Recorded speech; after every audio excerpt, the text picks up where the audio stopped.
Kita pertama-tama mengenal Henokh di kitab Kejadian pasal 5. Tetapi bagian itu meninggalkan bagi kita banyak pertanyaan. Kejadian 5 ayat 22 sampai 24. Dan Henokh hidup bergaul dengan Allah selama 300 tahun lagi setelah ia memperanakkan Metusalah, dan ia memperanakkan anak laki-laki dan perempuan. Henokh mencapai umur 365 tahun. Henokh hidup bergaul dengan Allah, lalu ia tidak ada lagi sebab ia telah diangkat oleh Allah. Dalam kitab Ibrani 11 kita mendapatkan penjelasan tentang siapakah Henokh.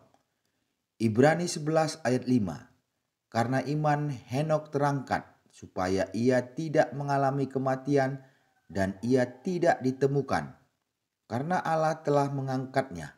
Sebab sebelum ia terangkat, ia memperoleh kesaksian bahwa ia berkenan kepada Allah.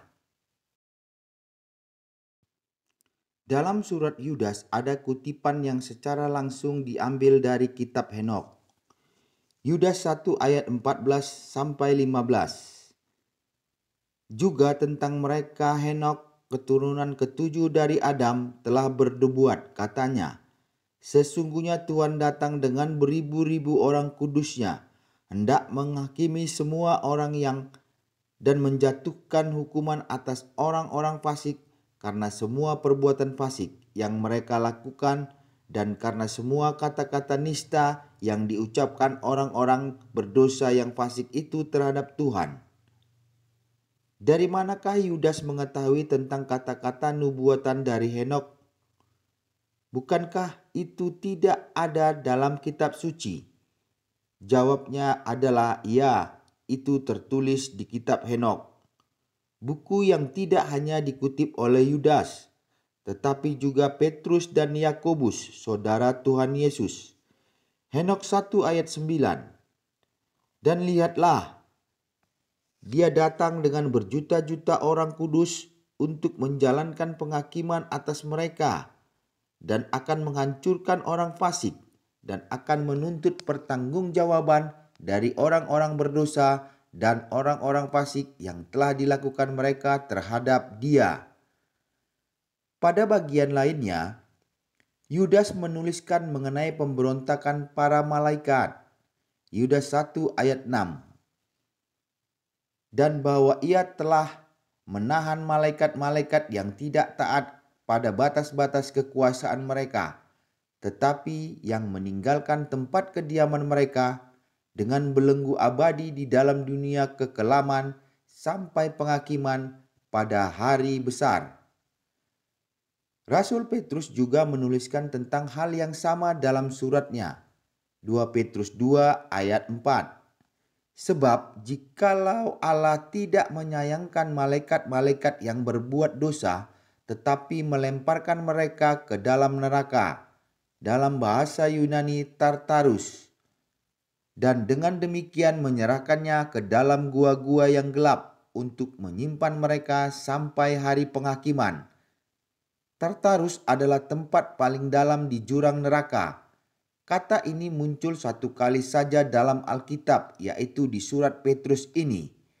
Menurut mitologi Yunani, Tartarus adalah penjara di bawah bumi, tempat penyiksaan dan penderitaan bagi mereka yang berbuat jahat, dan tempat penjara bagi para Titan atau raksasa.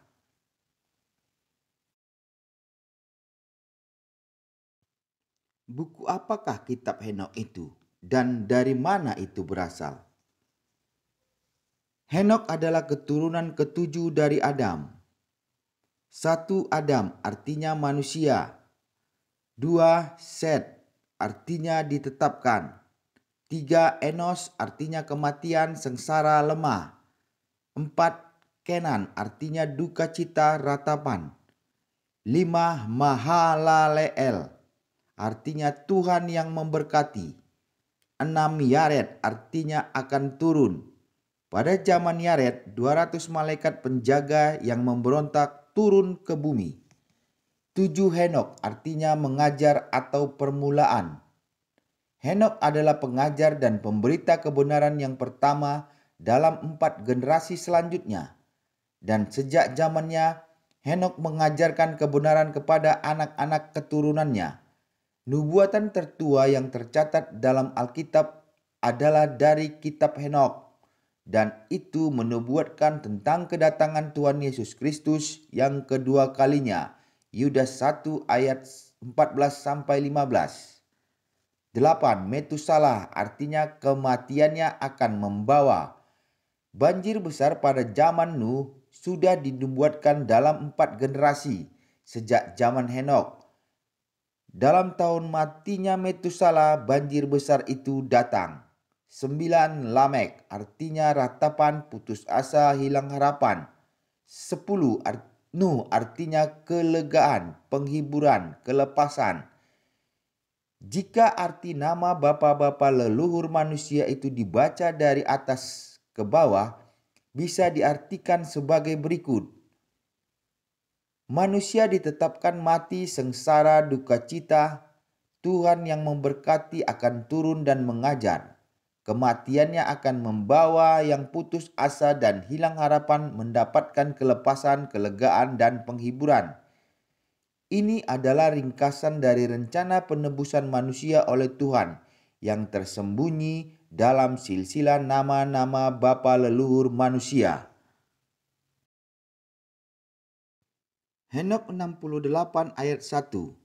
Dan setelah itu kakekku Henokh memberi aku penjelasan tentang semua rahasia dalam sebuah buku dan perumpamaan-perumpamaan yang telah diberikan kepadanya, dan dia menjadikannya satu bagiku, yaitu kata-kata dari buku perumpamaan.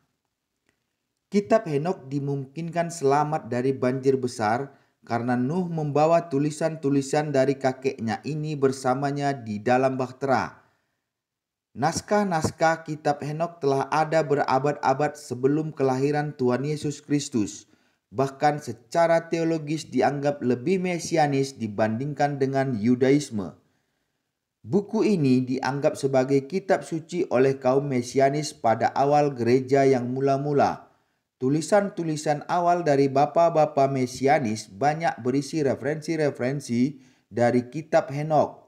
Bapa-bapa gereja pada abad kedua dan ketiga seperti Justin Martyr, Irenaeus, Origen, dan Clement dari Alexandria semuanya menggunakan referensi dari kitab Henokh. Bahkan Tertullian menyebut kitab Henokh sebagai bagian dari kitab suci.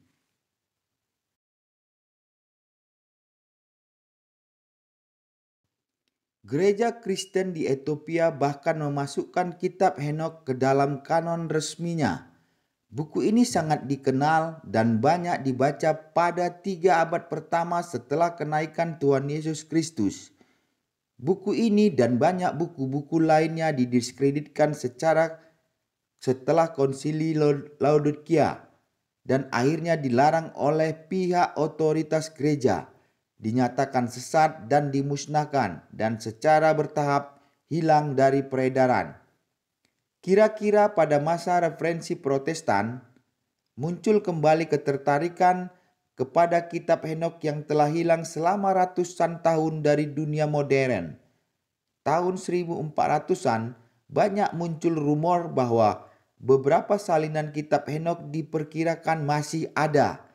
Dalam masa-masa ini banyak buku-buku yang muncul yang diakui sebagai kitab Henokh, tetapi ternyata palsu.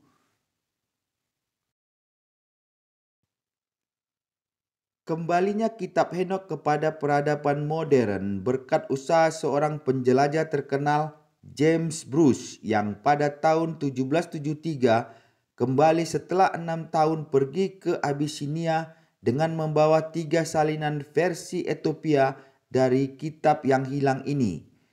Tahun 1821, Richard Lawrence mempublikasikan terjemahan Inggris yang pertama. Edisi terkenal dari R.H. Charles dipublikasikan tahun 1912. Dalam tahun-tahun sesudahnya, beberapa bagian dari salinan asli dalam bahasa Yunani muncul.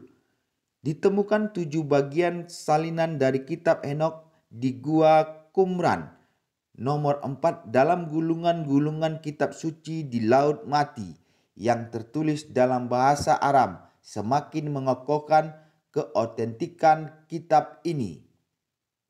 Kitab Henokh dibagi dalam 5 bagian, namun adalah kitab perumpamaan pasal 37-71 yang paling membingungkan para ahli karena muncul banyak sebutan mengenai sosok Mesias.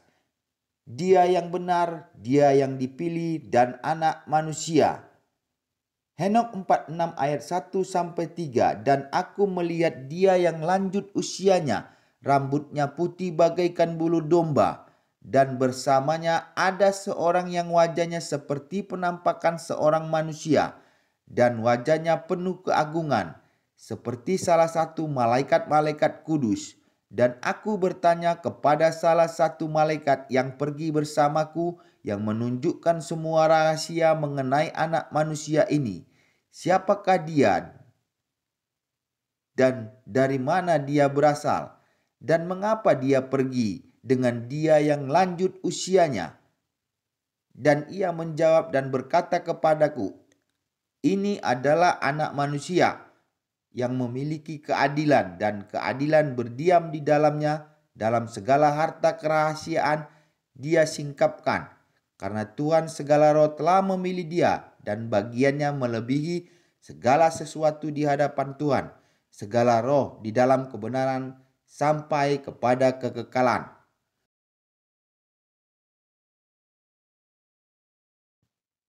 Pembukaan dari kitab Henokh memberitahukan kepada kita bahwa pernyataan-pernyataan dalam kitab ini tidak diperuntukkan bagi generasi zaman Henokh, tetapi bagi generasi yang terkemudian. Dan tentu saja kitab Henokh ini menjadi penting pada masa-masa setelah kenaikan Tuhan Yesus Kristus ke surga. Kita tahu bahwa pada awalnya gereja mula-mula menggunakan kitab Henokh. Namun kemudian buku ini hilang hingga akhirnya muncul kembali baru-baru ini saja. Mungkin kitab ini diperuntukkan bagi generasi kita, karena sekarang telah tersedia secara luas setelah tersembunyi selama lebih dari 1500 tahun. Henokh 1 ayat 1-2, kata-kata berkat Henokh dengan mana dia memberkati orang-orang pilihan dan orang-orang benar yang akan ada pada hari kesusahan ketika semua orang jahat dan orang fasik akan disingkirkan. Dan kemudian Henokh menjawab dan berbicara seorang yang benar yang matanya dibukakan oleh Tuhan sehingga dia memandang penglihatan kudus di surga yang ditunjukkan para malaikat. Dan dari mereka aku mendengar segala sesuatu, dan aku tahu apa yang aku lihat, tetapi bukan bagi generasi ini, tapi bagi generasi yang terkemudian yang akan datang.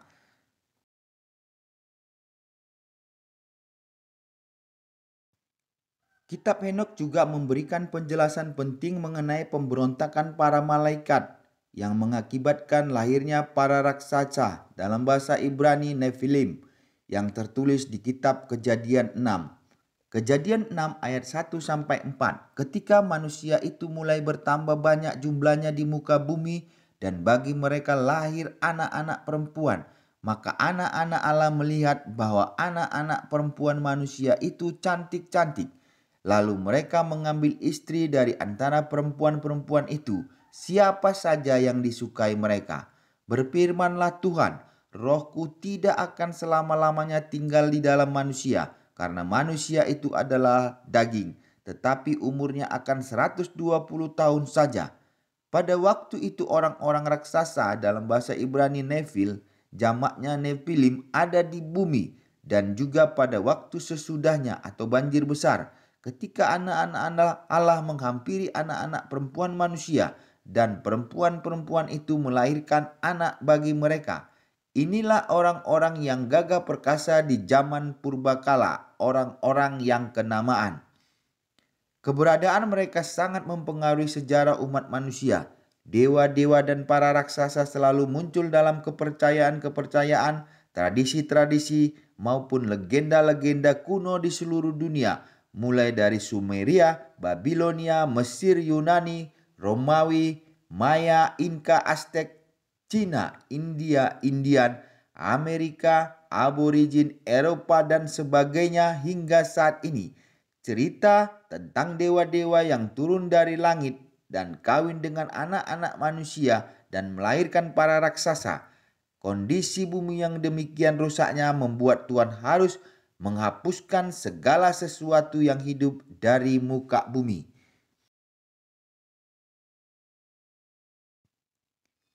Kitab Henokh mencatat walaupun Nefilim dan keturunannya itu telah dihapuskan Tuhan dari muka bumi, roh-roh mereka masih ada di bumi, dan dari mereka itulah berasal roh-roh jahat. Henokh 15 ayat 8-9.